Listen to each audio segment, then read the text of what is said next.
This podcast is brought to you by the School of Advanced Study, University of London. So, everybody, thank you very much. I'm really glad to be here, and I'm very grateful to Alice and Sally for organizing this fantastic course. So, now. So, Caroline Doyle, that was Arthur Conan Doyle's little sister, also known as Connie, wrote to her mother Mary Doyle the following letter in May 1894. We have to get to his old room paper. She has taken the front room for the summer. The other had such a smell of carbolic and medicines about that it was no good. Why this short paragraph is relevant? Arthur's wife, Tui, was diagnosed with tuberculosis in October 1893. Arthur decided to fight against the disease, and Tui followed the common therapy on the time to go abroad, looking for a climate that suited her better, such as high altitudes and dry and warm weather. Connie's letter was written from Arthur's house at South Norwood.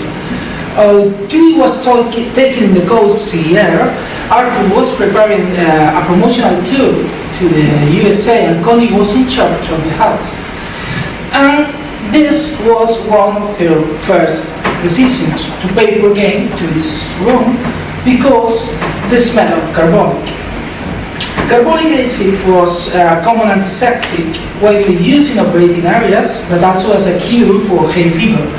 There were carbolic acid solution sprays, like this one, exhibit at the same museum, and there were also carbolic smoke balls for hay fever or influenza.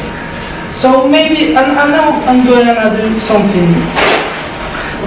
Oh yeah, just Mary Poppins moment. So if you have, maybe you have never smelled carbolic. I don't know that I have. No, because we have here. Yes. Okay. So we have here some carbolic soap, so you can smell it. Oh, it's just so. No, don't say thank you. That's amazing. So, what I think this story is interesting. So, because it brings to the fore, first, material culture, second, the care of incredible basements, and third, the relationship among them. It could be hard to grasp, but I think that in Connie's decision, we can witness the relationship. Maybe it sounds weird, but Connie was looking after Tui, changing the wallpaper. That is the main argument of my talk today. Specifically, I will share and discuss with you the following three ideas. Yeah, Victorians were part of a transnational culture called, and I'm going to pronounce it à la française, the bourgeoisie.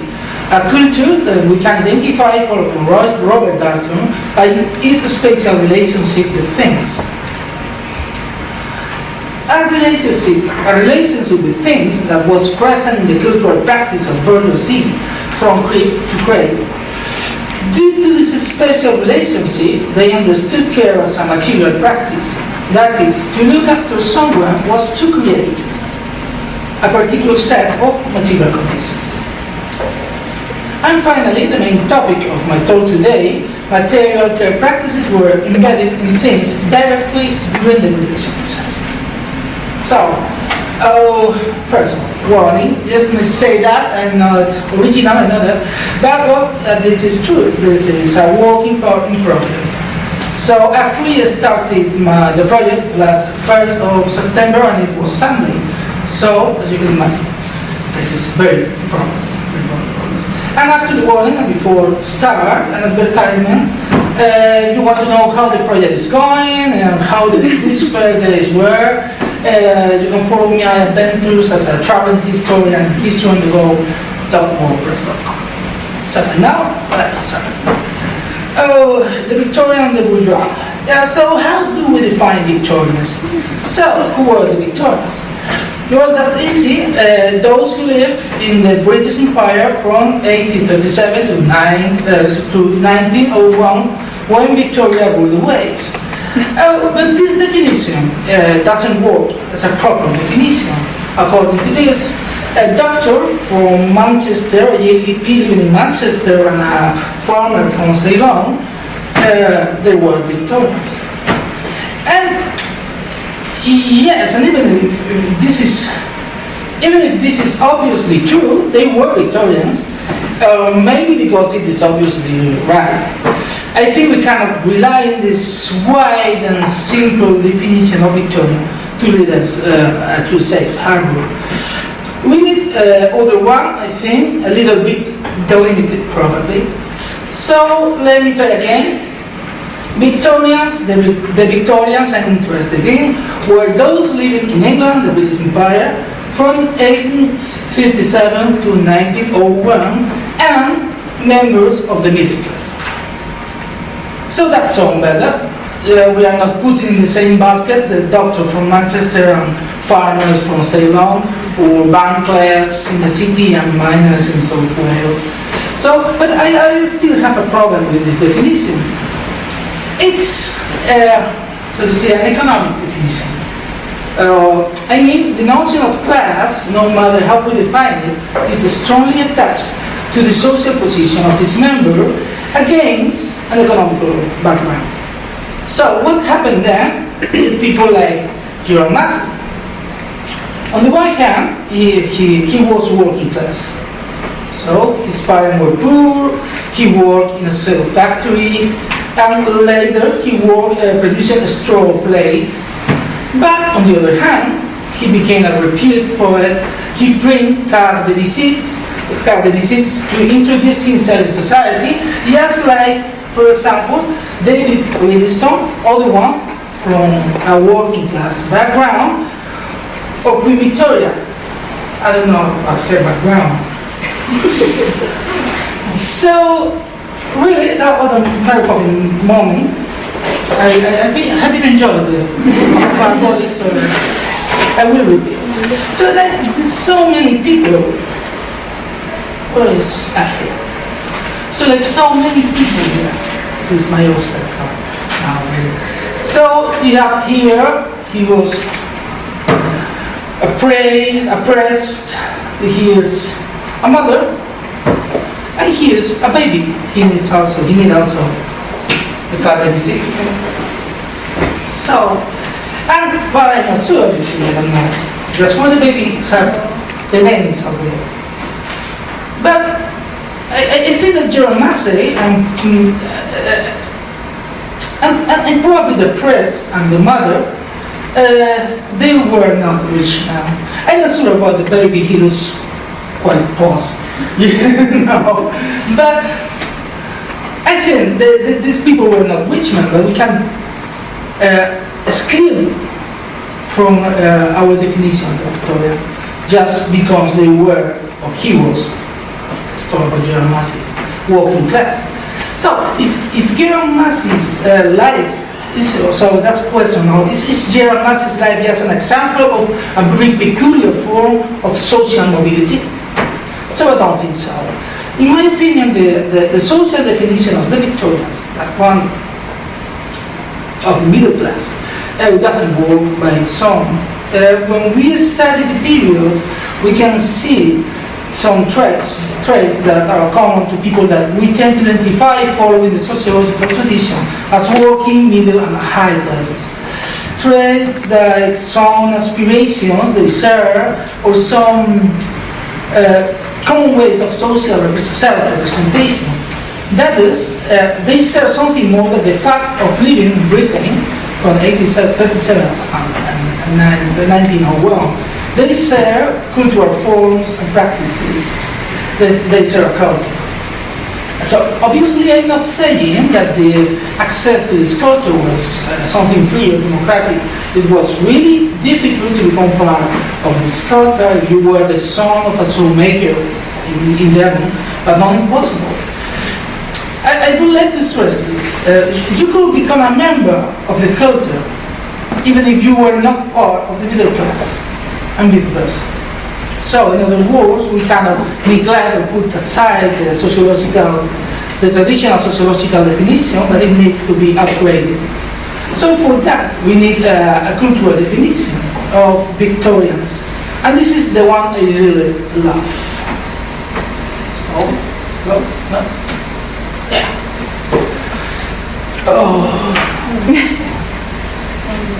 Yeah, the text I'm quoting is from the third chapter of one of the greatest books I've ever read all my life. So this is Robert Darnton's The Great Cat Massacre, and the chapter entitled A Bourgeois Put His War in Order, the City as a Text, is probably among the better description of the culture of bourgeoisie, a culture which apogee Peter Gay situated precisely in the Victorian era. So a culture that we can define as transnational, if we follow the travels of people like José Inocencio de Llano, this is a merchant of Valencia, Spain, who wrote a journal depicting his travel to London, Paris, Dublin, he was received, or he was guessing that. So, following the travels of objects and practices, such as Rachel Rich did in his book on food and bourgeois consumption. So, yeah. So not that we have agreed in the definition of Victorian, but really, and therefore bourgeois, I'm moving to the second point, that is the special relationship of things and bourgeoisie. I said just a few minutes ago that we could define bourgeoisie by its special relationship with things. That's exactly what Darnton did in his above-mentioned definition. So remember, rich, well-fed, perfectly dressed, surrounded by tasteful objects, certain of his usefulness and firm in his philosophy. So to define the bourgeois, Darnton employed 6 points.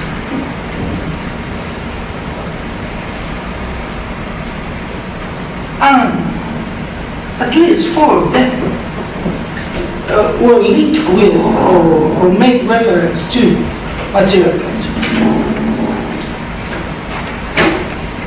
I think we can understand that if understand why this assessment on material culture and the definition of bourgeoisie.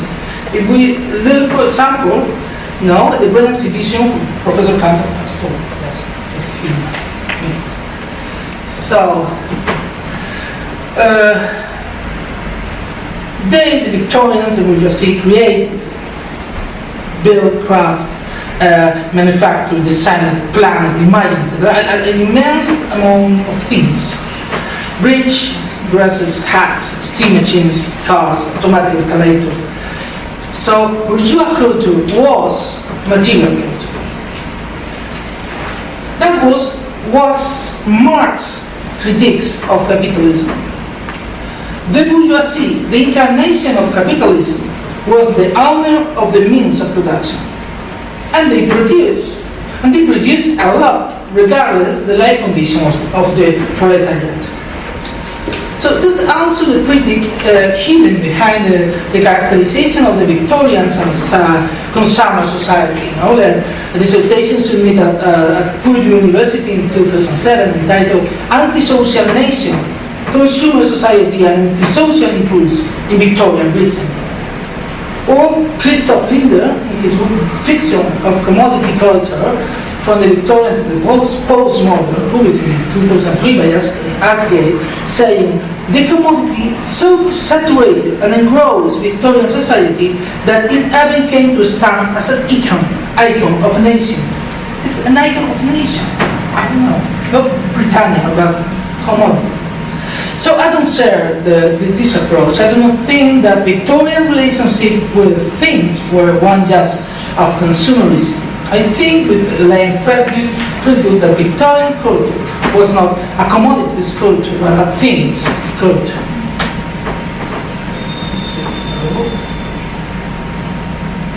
Yeah. So that is objects, things, saturated with meanings and value.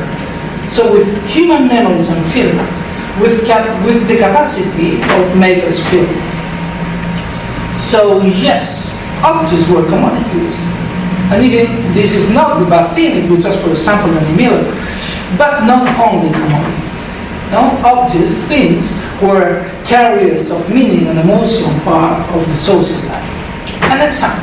So they had hats with different form and size, and they have rules about what to do with your hat when you are in a house, depending on whether the owner of the house was a member of the family, a close friend, just an acquaintance, or the father or a girl you want to cook, or if you were there looking for a favor or for a loan, or whatever. So, that is, for them, the Victorian, things co-created social, cultural, and emotional atmosphere. In other words, they did things with things. They insult their enemies, or they blank an old sweater out, or they took care of those they love. So, and how they did that? By creating a particular set of material conditions. Specifically, and regarding care, a set of material conditions similar to this one. That's how a sick room look or must look at the turn of the century. Elegant, comfortable, pretty, and delicate. And that's exactly the way it was supposed to be to take care of someone.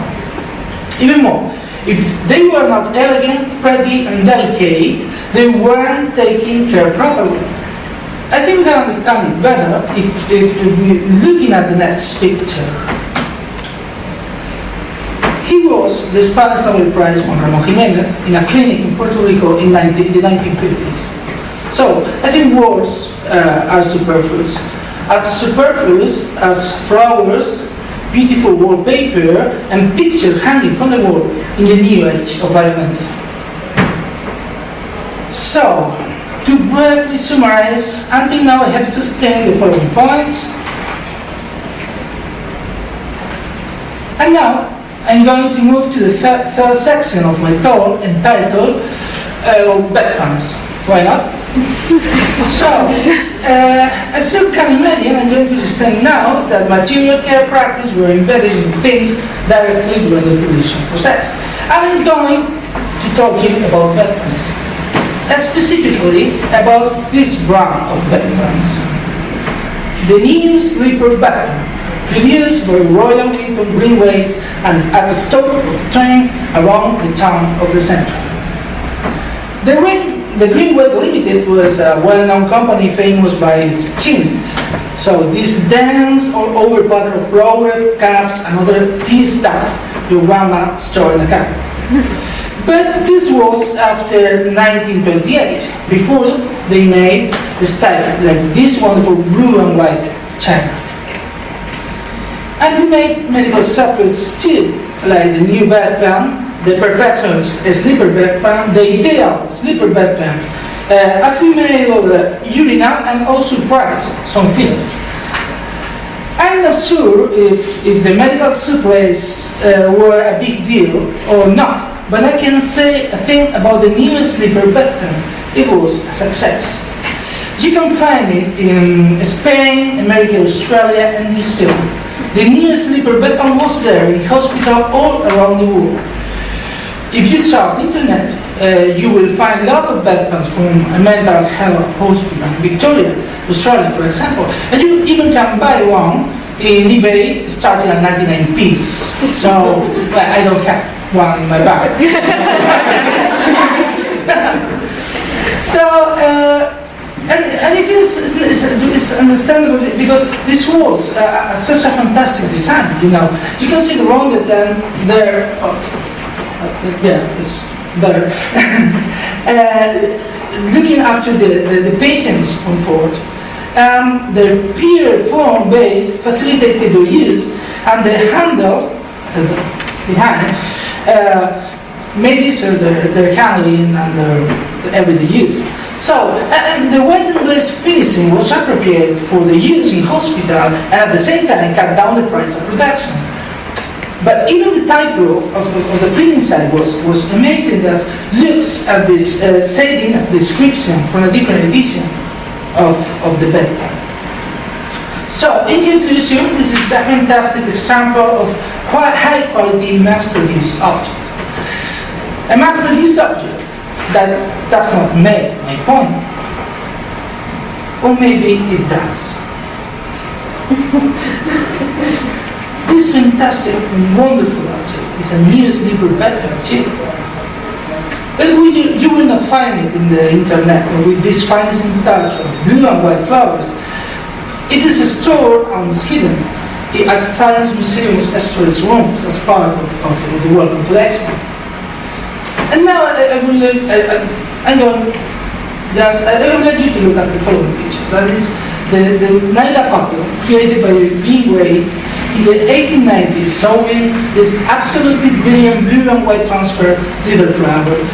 And now looks at this detail of the bedpan with its absolutely brilliant blue and white transfer of little flower. They use exactly the same technology and pattern concept to create a delicate, beautiful dinner service you will sew and talk about your guests, and to create a delicate, beautiful bedpan you will neither sew nor talk about it, but with the servants and maybe the doctor. So, and it was not an easy thing to pull off this flower on the bedpan. According to the Miller's collecting blue and white pottery, transfer were started with a copper plate and engraving tools. The copper plate is meticulously hand engraved with a pattern, a process that in the 19th century took at least 6 weeks to complete. When the copper plate is finished and ready for use, it is kept warm on a stove. Metallic oxide mixed with printer's oil is then well rubbed into the groups to ensure a good transfer, and tissue paper, what with a soapy solution, is then applied evenly to the warm copper plate. The plate is run through a foil-covered press, thus forcing the ink design onto the paper. The tissue is very carefully removed and passed to a cutter who cuts the piece to fit particular items. The paper is then positioned onto the pottery by a skilled transferer who smooths out any wrinkles and then wraps the paper with a stiff bristle brush so that the print is transferred to the object. The object is then placed in a bath of cool water and the tissue paper is removed without damaging the color and design. Then, after the hardening of kiln, where the print and color become fixed. In conclusion, it was a complex technique involving machinery, skilled workers, expensive materials. So, did the bedpan worth all this work and investment? So we know almost nothing about the piece. And if you have read from Franz Larsson's book on Sir Henry Wellcome collecting practices, you know why. But I think we can understand now why it worth it. Because it created the particular set material condition to look after someone. The bedpan, like the feeder or the vaporizer, should be a beautiful, delicate and pretty, because being beautiful, delicate and pretty, they took care of the evil. Sorry.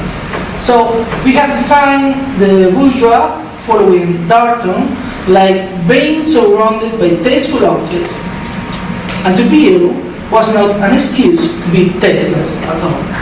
Thank you.